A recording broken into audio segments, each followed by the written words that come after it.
Ich bin mega froh, euch dieses Video vorzustellen.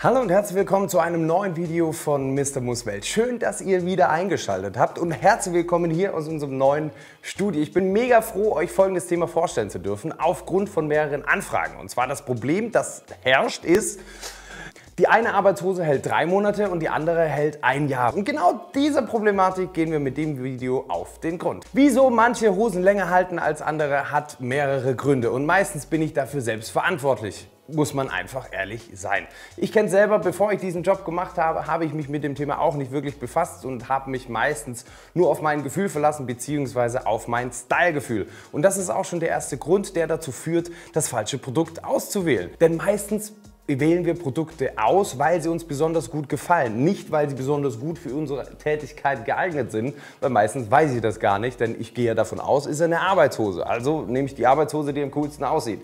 Dann fehlt aber die Textilkunde. Und hier kommen wir zu Grund Nummer 2. Die fehlende Kunde über Textilien. Und genau hierbei möchte ich euch gerne helfen. Denn unterschiedliche Textilien, unterschiedliche Stoffe haben unterschiedliche Eigenschaften, Pros und Kontras. Beispiel: Baumwolle. Baumwolle wird sehr häufig verwendet, weil es mitunter ein sehr günstiger Stoff ist, aber auch ein sehr angenehmer Stoff. Baumwolle ist aber kein besonders guter Funktionsstoff. Das heißt, Baumwolle nimmt die Feuchtigkeit eher auf, in dem Fall Schweiß. Dann kann es sein, dass ich eventuell auch anfange zu riechen nach einer gewissen Zeit, wenn ich die Hose nicht regelmäßig wasche. Kommen wir nun leider zum schwerwiegenderen Nachteil von Baumwolle, und zwar die Robustheit. Denn die Robustheit von Baumwolle ist nicht allzu hoch und das ist mit dafür verantwortlich, warum eine Hose länger hält als die andere. Weiterer Nachteil ist, Baumwolle ist nicht besonders farbecht.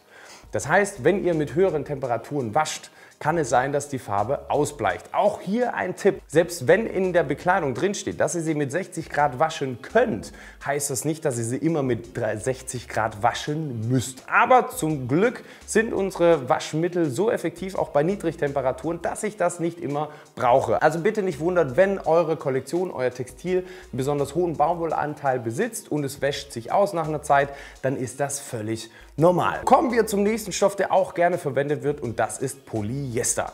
Polyester ist natürlich ein Kunststoff und hat genauso Vor- und Nachteile wie Baumwolle. Großer Vorteil ist, Polyester ist deutlich robuster als Baumwolle. Polyester ist auch deutlich farbechter, deshalb kommt Polyester sehr häufig in Warnschutzbekleidungen vor, da ich hier die Farbechtheit über längere Zeit gewährleisten sollte. Polyester nimmt auch Schmutz nicht so doll auf. Nachteil allerdings von Polyester ist, dass Polyester sich nicht besonders gut auf der Haut anfühlt. Deshalb kombiniert man gerne Baumwolle und Polyester miteinander. Polyester ist auch nicht besonders hitzeresistent. Gerade wenn ich am Schweißen bin oder viel am Flexen bin, sollte ich auf jeden Fall auf Textilien gehen, wo ich einen sehr, sehr hohen Baumwollanteil habe, idealerweise 100%, denn hier verkokelt nichts bzw. verschmilzt nichts mit meiner Haut, was schon mal vorkommen kann. Deshalb sind auch Schweißebekleidungen zumeist aus 100% Baumwolle. Da diese Stoffe jeweils sehr gute Vor- und Nachteile haben, probiert man die miteinander zu kombinieren, um den einen Nachteil mit dem anderen Vorteil auszugleichen. Das heißt, hier haben wir ein Mischgewebe. Meistens habe ich eben einen höheren Baumwoll- als Polyesteranteil, da hier der Tragekomfort deutlich im Vordergrund steht. Und durch den Polyesteranteil mache ich das Textil bzw. die Hose deutlich robuster. Und noch ein Tipp: Wenn sich etwas robust anfühlt, dann ist es das in der Regel. Also vertraut lieber auf euer Gefühl und nicht auf euer Stylegefühl. Das sind die 2 Hauptgründe, die dazu führen, dass eine Hose mal länger hält und mal nicht so lange hält. Und wenn ich gerade auf das Thema noch mal eingehen kann, gerade welche Hose eignet sich besonders gut für den Bereich Baustelle, da hier die Beanspruchung deutlich höher ist meine persönliche Empfehlung eine Nature-Hose aus der Nature-Kollektion. Die gibt es übrigens auch in 4 Farben, aber wie die genau aussieht, das seht ihr ganz kurz hier.